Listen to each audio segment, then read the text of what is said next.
Assalamualaikum warahmatullahi wabarakatuh. Nah, yang untuk kali ini adalah yang akan kita bahas adalah algoritma KNN atau K-nearest network. Oke, atau biasa disebut dengan KNN, K-nearest network. Jadi di sini nearest network ini merupakan bisa dia digunakan untuk mengclustering, bisa juga digunakan untuk mengklasifikasi. Pertanyaannya adalah apa sih beda antara clustering dan juga klasifikasi? Nah, kalau klasifikasi itu harus sama semuanya. Oke, kalau dia klasifikasi itu harus sama semuanya. Kalau clustering memiliki kesamaan. Oke, mungkin itu sedikit perbedaan antara klasifikasi dan juga clustering. Nah, jadi di sini clustering merupakan salah satu bagian dari teknik data mining, yaitu sekumpulan objek yang memiliki kesamaan.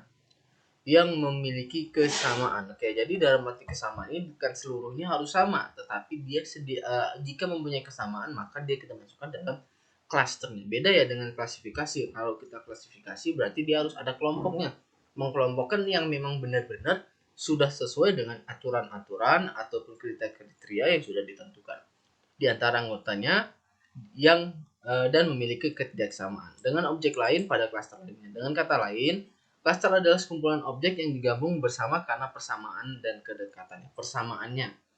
Clustering adalah proses pengelompokan sehingga semua anggota dari setiap partisi mempunyai persamaan berdasarkan matriks tertentu. Oke, jadi ini ada contohnya ya.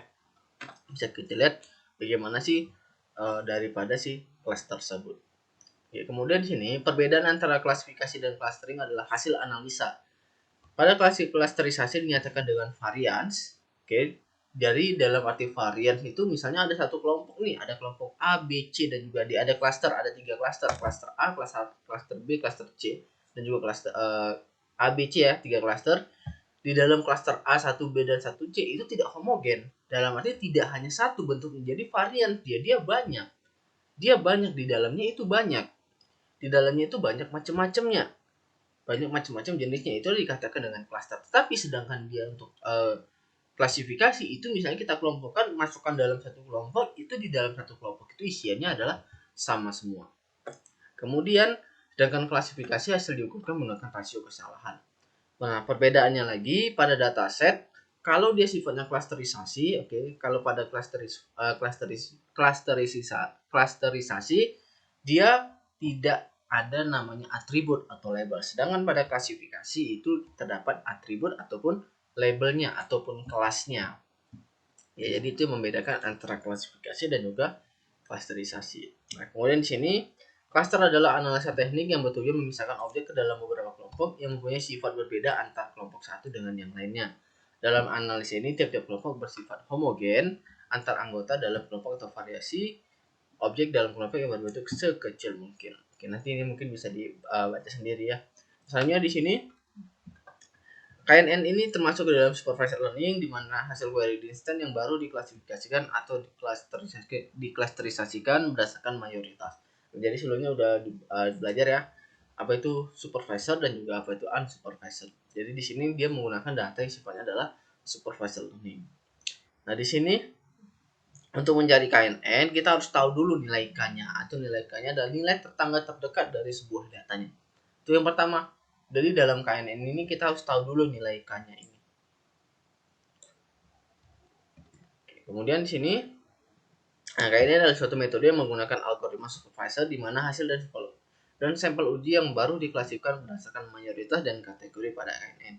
Tujuan ini adalah mengklasifikasikan objek dari berdasarkan atribut dan sampel latih. Pengklasifikasian tidak menggunakan model apapun untuk dicocokkan, hanya berdasarkan pada data sampel atau dataset yang telah tersedia. Nah, jadi di sini untuk menggunakan KNN perlu ditentukan banyak seperti yang dibilang tadi ya. Nah, di sini nilai K-nya ini dia dianjurkan untuk ganjil. Oke. Nilai K ini dianjurkan untuk ganjil. Genap boleh aja. Genap seandainya nih, ya tadi saya dikatakan bahwasanya nilai K pada KNN ini dianjurkan adalah ganjil.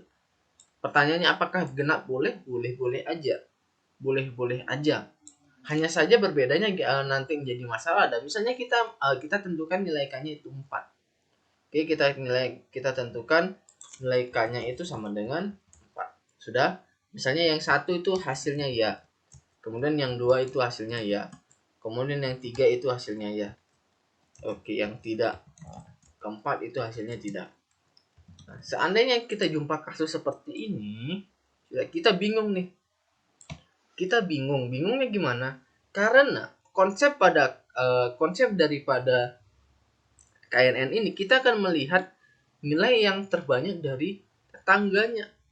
Kalau dia tetangganya yang seperti ini, ianya 2 dan juga tidaknya 2, maka tentu saja akan menyulitkan kita mengambil sebuah kesimpulan. Kenapa? Karena 2 itu ianya 2, tidaknya 2, sama-sama sama di kedudukannya, maka tidak bisa kita mengambil proses pengambilan keputusan.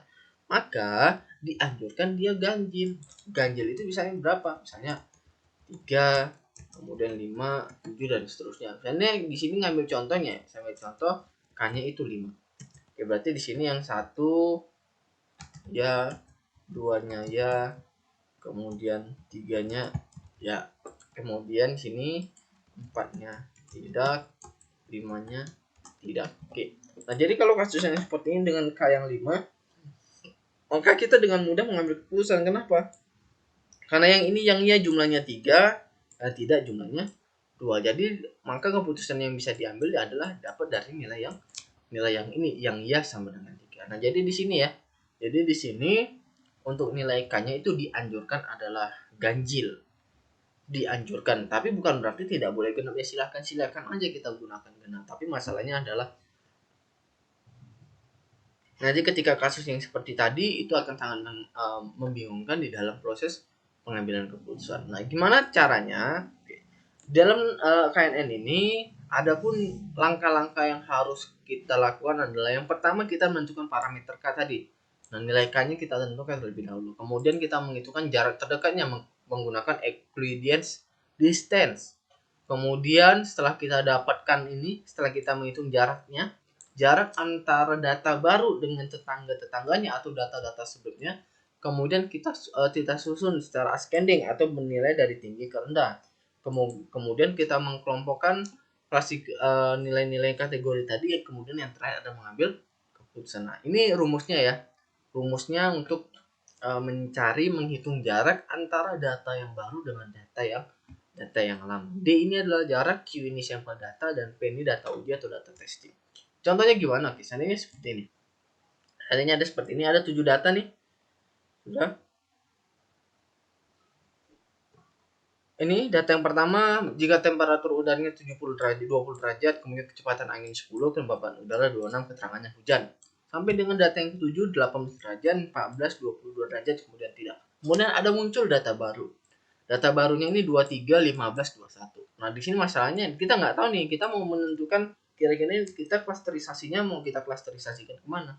Nah, ini kita bisa selesaikan dengan menggunakan metode KNN tersebut. Caranya gimana? Oke, yang pertama berarti kita tentukan nilai K-nya. Di sini kita tentukan nilai K-nya adalah 3. Yang kedua kita hitung nilai jaraknya. Berarti D1. D1 nilai yang ini kita kurangkan dengan nilai yang ini. Berarti sini 20 sesuai dengan rumus ya. Q sampel data. Ini namanya sampel data. Yang ini nama sampel data. Kemudian P ini data testing atau data uji. Ini data testing atau data uji. Nah, jadi di sini Q1 P1. Q1-nya ini kan 20 10 26. 20 10 26 dikurang dengan data uji. Data uji 23 15 21. 23 15 21. Berarti tinggal kita kurangkan 20 kurang 23 minus 3. Kemudian 10 kurang 5 minus 5. Kemudian 26 kurang 21 itu 5. Kemudian kita pangkat 2 kan. Minus 3 pangkat 2 itu 9, kemudian minus 5 pangkat 2 itu 25, 5 pangkat 2 itu 25. Kemudian tinggal kita jumlahkan, maka hasil di sini adalah 59. Itu jarak untuk yang pertama. Kemudian yang kedua, sama kita ngambil data ini 24, 12, 25. 24, 12, 25 tinggal kita kurangkan dengan data ujinya 23, 15, 21. Tinggal kita kurangkan 24 kurang 23 1, 12 kurang 15 minus 3, 25 kurang 21 itu adalah 4. Kemudian 1 pangkat 2, 1 minus 3 pangkat 2, 9, 4 pangkat 2 itu 16. Jadi kita tambahkan 1 tambah 9 tambah 16, 26. Kemudian untuk D3-nya kita ngambil data yang ketiga. 22, 10, 26. Berarti sini 22, 10, 26. Tinggal kita kurangkan dengan yang mana? Yang sama ini 23, 15, 21. 23, 15, 21. 22 kurang 23 minus 1, 10 kurang 15 minus 5, 26 kurang 21, 5. Minus 1 pangkat 2, 1. Minus 5 pangkat 2, 25. 5 pangkat 5. 5 pangkat 2 itu 25, berarti 1 tambah 25 tambah 25 hasilnya ada 51. Begitu juga sampai dengan yang D7.